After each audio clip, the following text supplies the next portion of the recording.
Hi friends, நீங்கள் நம்ம பார்க்க போகிறது என்னென்னா பேசன் லட்டு. அதாவது கடலை மாவுலேயே செய்யக்கூடிய ஒரு சிம்பிளான ஸ்வீட்டு. இது எப்படி செய்யலாம்னு பார்க்குறதுக்கு முன்னாடி எங்கள் சேனல் சப்ஸ்கிரைப் பண்ணுங்கள், லைக் பண்ணுங்கள், ஷேர் பண்ணுங்கள், கமெண்ட் பண்ணுங்கள். ஸோ இது எப்படி செய்யலாம்னு பார்க்கலாம் வாங்க. இது வந்து கடலை மாவு எடுத்து வச்சுக்கிறேங்க. கடலை மாவு பார்த்தீங்கன்னா 2 கப் கடலை மாவு, 2 கப் கடலை மாவுக்கு 1 கப் ஆட்டா, 1 கப் ஜீனி மாவு. ஜீனி வந்து பொடியை திரித்து வச்சுருக்கேன், ஜீனி பொடி.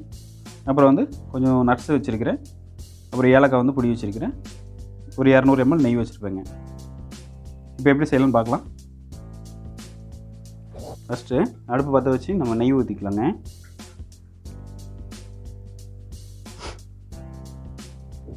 நெய் சூடானதும் அதில் நட்ஸ் வச்சுருக்கோம் இல்லைங்களா, அதை போட்டுக்கலாம்.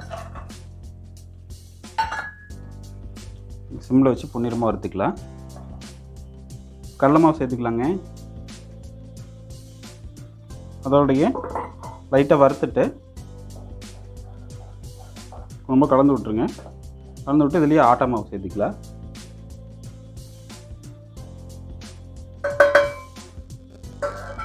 இப்போ 20 நிமிஷம் அப்படி நல்லா வறுத்துட்டா போதும். இப்போ இது ரெடி ஆயிடுச்சுங்க. இப்போ வந்து நம்ம இதை கொஞ்சம் ஆற வச்சுக்கலாம். இதில் கொஞ்சம் ஏலக்காய் பொடி சேர்த்துக்கலாங்க.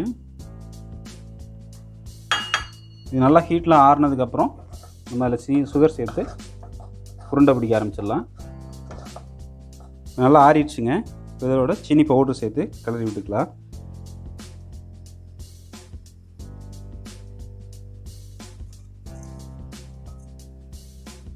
கைட்டே நல்லா பசைஞ்சு விட்டுருங்க.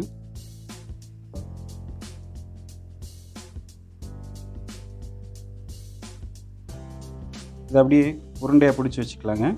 பாருங்கள் எப்படி வந்திருக்குதுன்ட்டு. இது எல்லாத்தையுமே பிடிச்சிடலாம். இப்போ லட்டு ரெடி ஆயிடுச்சுங்க. எப்படி இருக்குன்னு டேஸ்ட் பண்ணி பார்க்கலாம். சும்மா அலங்கிறதுக்காக மேலே முந்திரி பருப்பு திராட்சை போட்டிருக்கிறேன். செய்கிறதுக்கு பார்த்திங்கன்னா அது 6:30 வரை தான் டைம். மற்றபடியில் செய்கிறதுல கொஞ்சம் சீக்கிரமே செஞ்சிடலாம்.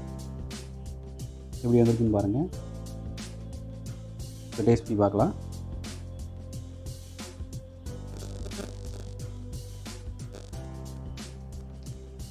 சூப்பராக வந்துருச்சுங்க. நீங்கள் வீட்டில் செஞ்சு பாருங்கள். குழந்தைங்களுக்கு இதெல்லாம் கண்டிப்பாக ரொம்ப பிடிக்கும். இது செய்கிற டைம் கொஞ்சம் 20 நிமிஷம் வந்தது கிளற மட்டும்தான். கைவிடாமல் கிளறினீங்கன்னா ஓகே. மற்றபடி இதுக்கு அவ்வளோ டைம்லாம் ஆகாது. ஸோ வீட்டில் ட்ரை பண்ணி பாருங்கள். என் சேனல் லைக் பண்ணுங்கள், ஷேர் பண்ணுங்கள், கமெண்ட் பண்ணுங்கள். தேங்க்யூ.